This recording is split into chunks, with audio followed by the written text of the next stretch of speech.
Para alguns, um ditador violento e inimigo dos direitos humanos. Para outros, o herói que libertou El Salvador das mãos do tráfico. Esse jovem presidente chegou com ideias extremamente não ortodoxas no governo e vem conquistando os corações e mentes de El Salvador. Quem é Nayib Bukele de verdade? Como ele venceu o tráfico em El Salvador? E quais seus planos para a América Latina?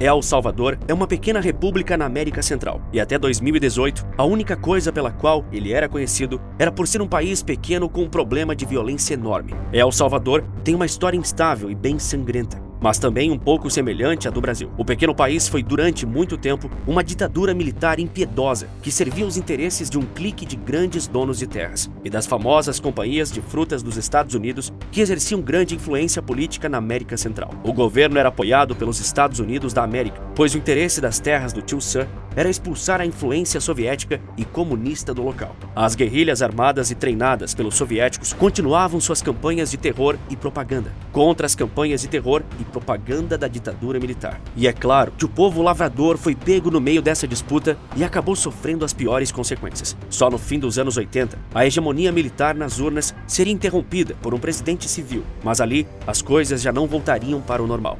A Guerra Civil teve um fim um ano depois da dissolução da União Soviética, com uma vitória de esquerda. Os guerrilheiros e terroristas da FMLN foram anistiados e a organização virou um dos partidos políticos mais fortes de El Salvador. Em paralelo a tudo isso, quando os guerrilheiros de esquerda perderam apoio para a guerrilha e se tornaram políticos, um vácuo de poder foi preenchido por gangues de imigrantes salvadorenhos dos Estados Unidos. El Salvador era infestado por políticos corruptos, guerrilheiros de extrema esquerda e gangues narcotraficantes que, somadas, deixavam o pequeno país em primeiro lugar em questão de homicídios. E o país ficaria em primeiro lugar durante muito tempo na sua história. As quadrilhas faziam uma quantidade obscena de dinheiro. Eles moviam tanto drogas da América Central para os Estados Unidos, quanto carros roubados dos Estados Unidos e México para a América Central. Mas o maior dinheiro dessas gangues era a extorsão. Um salvadorenho no passado esperava contribuir com grande parte do salário só para morar no lugar onde a gangue controlava. Mas o verdadeiro problema aqui está no fato de que as gangues controlavam o país inteiro. Nenhum lugar era seguro para os demais cidadãos que viviam à mercê dos criminosos. A gangue também passou a roubar os pobres fazendeiros, colocando em jogo a mobilidade social e o crescimento do país como um todo. Essa mulher relata que ficava com medo de sair de casa com a presença das gangues e que uma vez teve 72 horas para abandonar a casa e sumir de El Salvador, e ela ficou vários anos fora do país sem poder ver as filhas. Esse é o tamanho do poder dessas gangues. Parecia para muitos que as coisas eram incapazes de mudança e que a vida do salvadorenho seria uma de agricultura, pobreza e opressão pelos criminosos para sempre.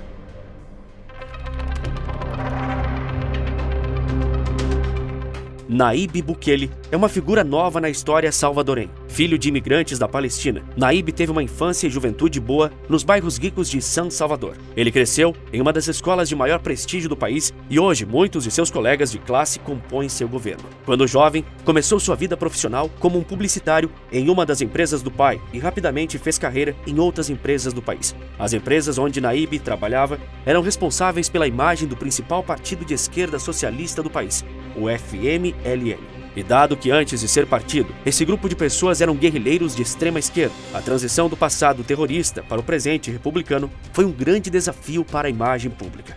As empresas conseguiram, e com isso Nayib Bukele foi aprendendo bastante, não só como fazer publicidade com política, mas fazer política com publicidade.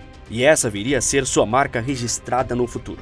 Nayib se candidatou em 2011 pelo partido de esquerda para prefeito de Cuscatlán e conseguiu se eleger com 50% dos votos na região, o que marcou seu início na política. Seu trabalho de aparecer lhe rendeu notoriedade suficiente para ser eleito como prefeito de San Salvador, e sua habilidade com as obras públicas renderam notoriedade nacional. Após isso, Bukele se alia com partidos mais fracos e funda o Nuevas Ideias e concorre à presidência em 2018. A sua plataforma principal era acusar os governos passados de serem corruptos, irresponsáveis e estarem envolvidos com o crime organizado do país. E foi uma das primeiras campanhas feitas primariamente por redes sociais, com suas lives no Facebook alcançando muito da população salvadorenha. O plano dá certo, e mesmo sendo perseguido politicamente pelo TSE de El Salvador, o jovem Nayib assume a liderança do país em 2019. E daquele momento em diante, El Salvador tomaria um rumo radicalmente em sua trajetória.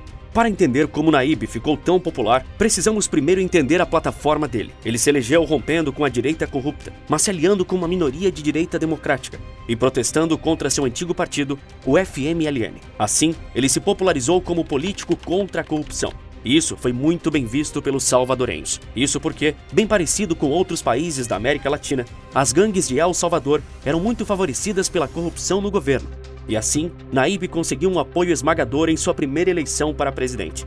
Depois de sua eleição, ele se virou completamente contra a corrupção de seu país e o crime organizado. Com o plano da guerra contra a corrupção, Bukele vem perseguindo implacavelmente membros corruptos dos partidos principais, tanto o FMLN de esquerda quanto a Arena de direita. Mas o principal problema que Naíbe procura resolver em El Salvador é um que aflige todos os salvadorenhos: a violência e o crime organizado. O plano de controle territorial é um dos planos mais ousados no combate ao crime de tempos recentes.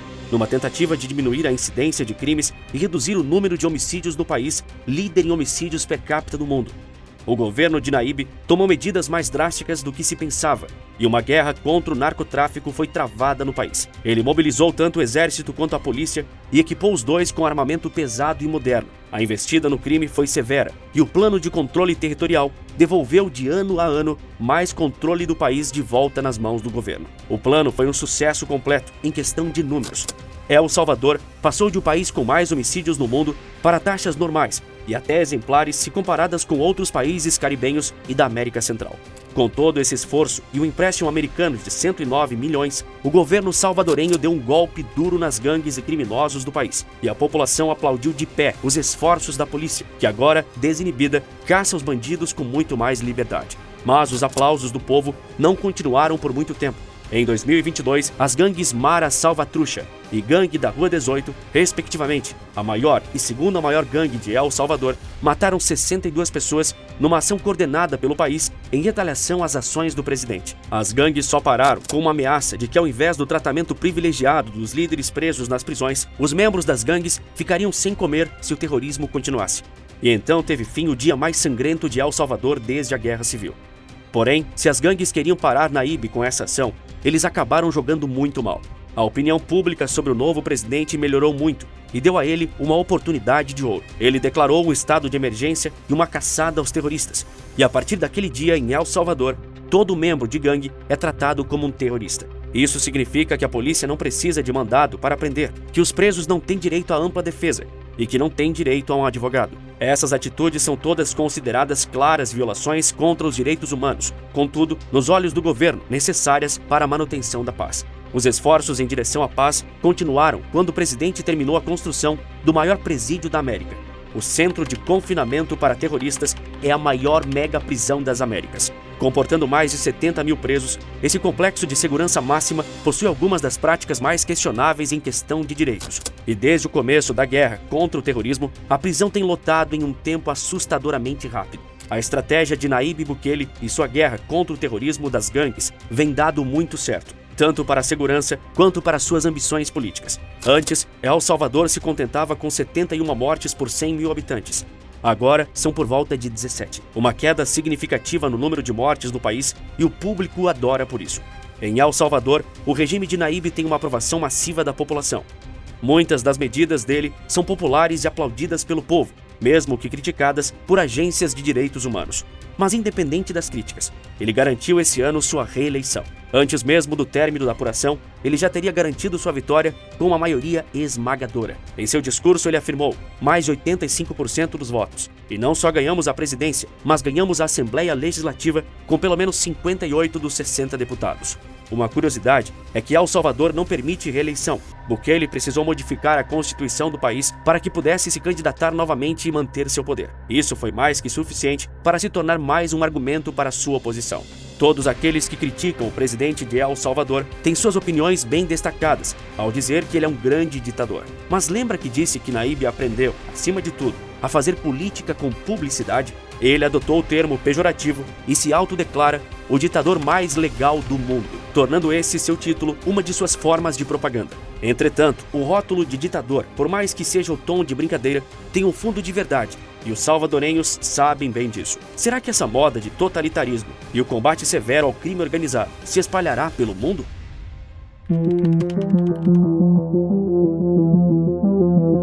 Nayib Bukele é extremamente popular na mesma medida que é polêmico, por ter atacado com bastante ímpeto um problema latente do país. Mas seus críticos levantam problemas importantes em como isso foi feito e o que isso pode representar para a liberdade no país. Os problemas principais estão, primeiro, em como ele atua para assegurar o empréstimo de 100 milhões que possibilitou a luta contra as gangues. Nayib primeiro peticionou ao Congresso, mas vendo que ambos, FMLN de esquerda e o Arena de direita, bloqueariam sua petição, ele invocou uma Assembleia de Ministros para passar seu pedido e encheu a Assembleia Legislativa com soldados. Nesses tons ditatoriais que o dinheiro foi recolhido.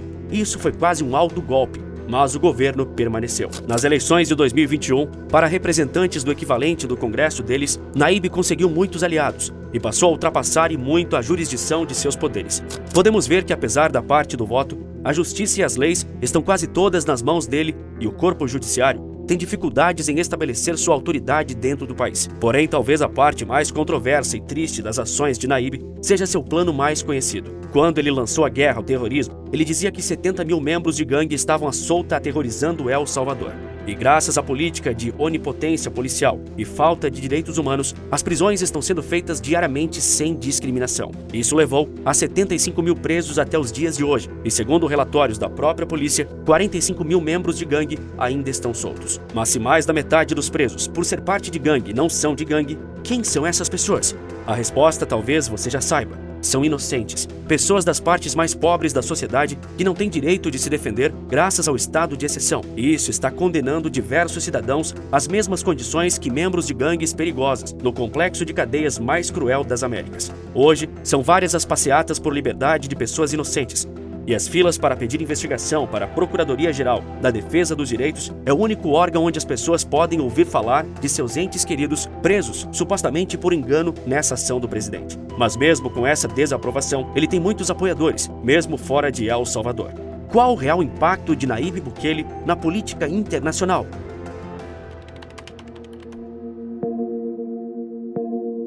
Ditador ou não, Bukele segue na liderança do país. Apesar de ser contra a Constituição ter um presidente por 2 turnos seguidos, a Suprema Corte aprovou a candidatura de Bukele para uma reeleição, e ele ganhou com uma maioria esmagadora de votos. 82% dos votos foram para a continuação do poder de Bukele e de sua nova corrente política, o bukelismo. Esse novo método de fazer política, onde as pessoas trocam a liberdade por segurança, certamente não ficou contido apenas em El Salvador. O presidente parece um jovem inovador, cheio de soluções para problemas e não parece ter medo de testar ideias na busca para melhorar as condições do país. Ele ganhou muita notoriedade em 2019, quando fez o Bitcoin ser uma moeda legalmente aceita em El Salvador. Também propõe a reunificação da América Central, e se diz nem de esquerda nem de direita, mas sim um resolvedor de problemas. Ele evita a polarização frequentemente. Nayib conseguiu se solidificar firmemente no poder, com a maioria do Congresso a favor dele e um judiciário refém de suas ações. Agora, ele esbanja influência dentro de seu país, mas talvez essa influência toda não fique contida só em El Salvador. Talvez ela acabe transbordando para todos os países latinos. O presidente da Costa Rica, também sofrendo com problemas de gangues, resolveu beber da fonte do bukelismo e implantou um regime de exceção, com o objetivo de fazer reformas e lutar de maneira mais efetiva contra o crime. Muito porque as gangues do narcotráfico salvadorenho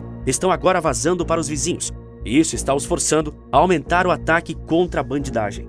Outro país que aparenta estar tomando a direção bukelista é o Haiti. Depois de um terremoto, um furacão e 2 golpes de Estado, o Haiti se vê dominado por gangues que usam a insuficiência do governo para reinar sobre a população de inocentes. Depois do assustador assassinato do presidente do Haiti, Jovenel Moïse, o governo assinou uma parceria com os salvadorenhos para treinar e organizar melhor seu sistema de segurança interno. E isso também é um exemplo de expansão da influência de Nayib Bukele pelo mundo. O compartilhamento dessa fórmula do sucesso ainda não deu frutos, mas é bastante promissora para regiões que sofrem com problemas parecidos. Seria essa uma solução para nós, que também somos irmãos latino-americanos? Bem, apesar de, em diversas matérias sobre Bukele, terem uma enxurrada de comentários brasileiros afirmando sobre como precisamos de alguém assim para dar um jeito no crime organizado daqui, Brasil mesmo não segue o mesmo caminho. Aqui, nós ainda estamos muito atrasados no tratamento de criminosos e bandidos do crime organizado. Nosso país ainda é extremamente violento e poucas medidas e ações do governo atual visam resolver essa situação. Na verdade, se o governo atual aderisse ao bukelismo, não seria uma diminuição dos direitos humanos dos cidadãos com o objetivo de caçar e prender os bandidos que nós veríamos, e sim uma prisão e caça de bandidos como desculpa para diminuir os direitos dos cidadãos. O Brasil realmente não é para amadores. Em um discurso direcionado para o Brasil, o próprio Naíbe avisa uma coisa que acontecia bastante em El Salvador. O que falta para resolver os problemas de segurança é vontade política. E não pode haver vontade política de resolver o crime, se os criminosos e os políticos são sócios. Porque se o político perseguir o criminoso, pode acabar perdendo seu negócio e sua renda. Todos los problemas tienen solución cuando hay voluntad política. Yo creo que lo que El Salvador está haciendo probablemente tendrá muchas diferencias con lo que necesita hacer Brasil, y que cuando un país no resuelve sus problemas, sobre todo de delincuencia, es porque no hay voluntad de resolverlos, y en algunos casos porque son socios de los delincuentes. Naíbe Bukele é uma dessas novas figuras na política que tem apoio do povo, consegue sacudir o status quo e se dar bem. Apesar dos pesares, isso parece estar dando bastante certo em El Salvador. Mas o que você acha? Ele é um ditador feroz que rouba o direito dos outros e faz o que quer? Ou ele é um herói que El Salvador e muitos outros lugares do mundo precisam? Ditador ou herói, uma coisa é certa: ele tem mais 5 anos no poder e ele ainda vai fazer muita coisa acontecer. Agora, se você quer ficar bem informado, te recomendo o vídeo sobre a terrível quebra do agro. Nele eu te conto tudo o que está acontecendo com o setor que move a economia do Brasil e qual o péssimo plano do governo para industrializar o país. Por esse vídeo é isso. Um forte abraço e bons negócios.